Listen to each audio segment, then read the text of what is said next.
So these are my gym shoes. They have gotten dirty. So what you see behind is a tub of semi-hot water, and I'm going to put Dawn and baking soda in it.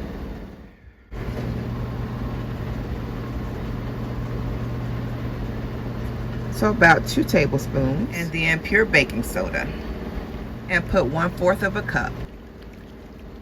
So what you want to do is take out the shoestrings, of course, and get those put in. And you want to use the water all around, get the Dawn and the baking soda incorporated.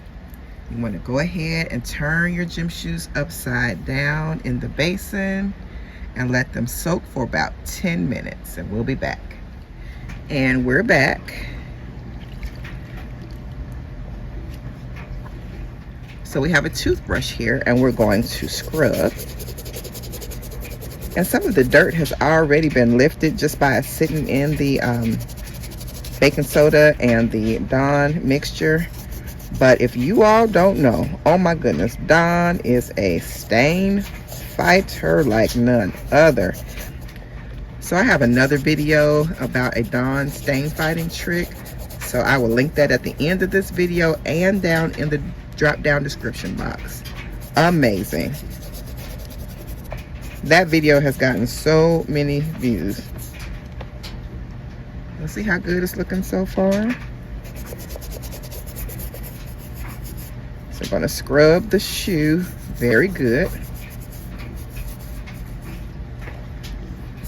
And if you would like, if you need more stain fighting power, what you can do is put a little Dawn directly on the toothbrush and put it right on a stain if it's kind of hard to come out. And you're just going to scrub. Scrub until it comes to your liking, and then I'll tell you the next step. Do that on both shoes. And you can also put some more baking soda right on the stain, and that'll help as well. And if you have a stain that's hard to come out, just use a little bleach on your toothbrush and scrub it out, and then we're going to rinse it all, and I'll show you how good these gym shoes came out. Okay, we've gotten them clean. Now we're going to rinse, rinse, rinse. So I'm going to take this basin over to the washing area, dump out this water, and add some clean water. So I'm running water in. I'm going to rinse, just swish them around and rinse, rinse, rinse. And then also to rinse, make sure you're just running them under the water and rinse, rinse, rinse. Scrub your bottoms too, bottom of your shoes. So we have a drying rack for our dryer, and all we do is put it in like this, and ours just fits right in there like that. If you don't have a rack, you can air dry them, just sit them out overnight, or you could put them in your dryer if you want to and let them tumble dry on low, and then sit them out overnight and let them dry. So I will put them in the dryer like so, space them apart a little bit, and then I'm going to put the shoestrings in there. Hopefully you can see that. You don't want to let the shoestrings drop into the thing that goes around, because the drum is still going to go around. So you want to keep your shoestrings above and on your shoes, and then we're going to start the dryer.